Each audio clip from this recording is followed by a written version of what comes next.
हरियाणा में आज चुनाव के नतीजे हैं। ईवीएम में कैद किस्मत आज खुलने जा रही है और 8 बजे से रिजल्ट शुरू होगा। उससे पहले दिल की धड़कनें बढ़ी हुई हैं। हम इस समय कैथल हैं। कैथल में आप देखिए कि 3 टायर सिक्योरिटी जहां पर ईवीएम मौजूद है, रिजल्ट आएगा, काउंटिंग सेंटर है, वहाँ मौजूद है। हमारे साथ इस समय लीला राम जी हैं जो मौजूदा यहाँ पर विधायक थे। बीजेपी ने भरोसा जताया। सर, बाई इलेक्शन हुआ, बहुत कुछ परसेप्शन बदली, माहौल बदला राजनीतिक तौर पर।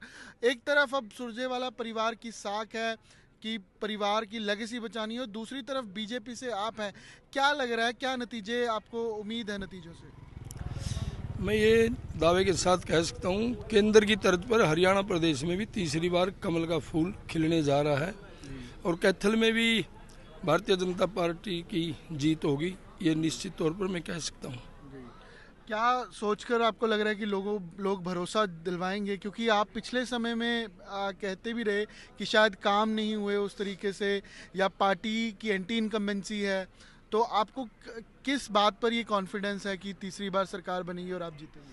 नहीं, काम वाली बात भी ये है, हम ये कह सकता हूँ कि कैथल का सौभाग्य रहा कि पहली बार 1000 करोड़ की सौगात हमें भगवान परशुराम नाम के मेडिकल कॉलेज की मिली, जिस पर दिन रात काम लगा हुआ है और युद्ध स्तर पर काम चला हुआ है। जैसे हमारा पुराना हॉस्पिटल है जहाँ वहाँ पर 100 बेड का 100 करोड़ की लागत से MCCH mother child care hospital बनने जा रहा है, काम शुरू है।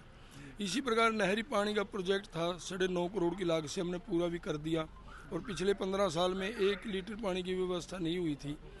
आज हरियाणा प्रदेश में भारतीय जनता पार्टी की सरकार में जो सबसे बड़ा मुद्दा होता है बिजली का, आज कोई बिजली का मुद्दा ही नहीं, कोई इशू नहीं।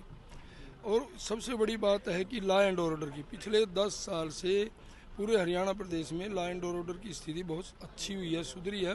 जबकि कांग्रेस राज में गुंडागर्दी थी, अराजकता थी, फ़ोन करके फिरौतियाँ मांगी जाती थी, नहीं देते थे गोली मार दी जाती थी, लोगों के ज़मीनों पर, मकानों पर, प्लाटों पर कब्जे होते थे। पिछले 10 साल में किसी की इस प्रकार की हिम्मत नहीं हुई कि कोई किसी की दुकान, मकान, प्लाट की तरफ आंख उठा करके देख ले। और व्यापारी भाइयों ने शांतिपूर्ण तरीके से व्यापार किया और यही वो लोग चाहते हैं। और मैं जीत वाली बात ये कह सकता हूँ कि 5 अक्टूबर को कैथल शहर में दिवाली जैसा माहौल था, उत्सव था। सड़क पर लोग हमें रोक रोक करके कहते थे कि हमने मोदी जी की नीतियों पर मोहर लगा दी, हमने बीजेपी को वोट दी है। कोई हमारा नाम ले ना ले, पर मोदी जी की और बीजेपी की नाम लेकर के वोट दे रहे थे लोग। दूसरी ओर जो मैदान में है आदित्य सुरजेवाला, क्या चुनाव, क्या टक्कर आपको लगी? वो कांग्रेस का प्रत्याशी था, रणदीप सुरजेवाला का बेटा है और मुकाबला हमारा ही था। मैं तो इससे मेरे को कोई ज़्यादा लगता नहीं है कोई उसका इफेक्ट हुआ है, क्योंकि कैथल के लोगों ने ये भी देखा है, पहले शमशेर सुरजेवाला को जितवाया, फिर रणदीप सुरजेवाला को जितवाया, अब इसको लेकर के बाहर से कहाँ से लेकर आए, कोई अमेरिका से कहता है, कोई कनाडा से कहता है। विदेशी आप कह रहे हैं? हाँ, विदेशी, और क्या है। जब इसकी सारी वहीं रहा, वहीं पढ़ा, ये तो हमें तो ये भी पता लगा ये तो आना भी नहीं चाहता था, ज़बरदस्ती की सीट के लिए आए बेचारे को। तो ये राजनीति में इसका इंटरेस्ट ही नहीं। आप देखना होता है, बच्चे जो विदेशों में रहे ना, मैं ये प्रैक्टिकल तौर पे कह सकता हूँ, राजनीतिक तौर पे नहीं। जो बच्चा 5-10 साल America, Canada, Germany, France, Italy, Holland, England में लगा देगा ना, वो यहाँ की ना राजनीति में आएगा और ना करेगा। अब ये फैक्ट बात है, मैं ये बात राजनीति से ऊपर हट करके कहता हूँ। आप लगाया हो 5 साल, आप इधर मूव भी नहीं करेंगे। कितना जीत कैसे लग रही है आपको? कितना मार्जिन रह सकता है? कितने आप आश्वस्त? मेरी अपनी सोच है कि हम 10,000 से ऊपर अच्छा रहे, जैसे शहर वाले रेस्पॉन्स दे रहे थे पोलिंग वाले दिन, उससे ये भी हो सकता है 14-15 हज़ार भी बढ़ सकती है। एग्जिट पोल में जो रिजल्ट आए कि सरकार कांग्रेस की बन रही है और वहाँ मुख्यमंत्री को लेकर लड़ाई है। नहीं, आपने देखा है एग्जिट पोल तो कितनी बार, एक बार नहीं 20-30 बार फेल हुए होंगे। मध्य प्रदेश को ले लें, राजस्थान को लें, गुजरात को लें, छत्तीसगढ़ को लें, दिल्ली को लें।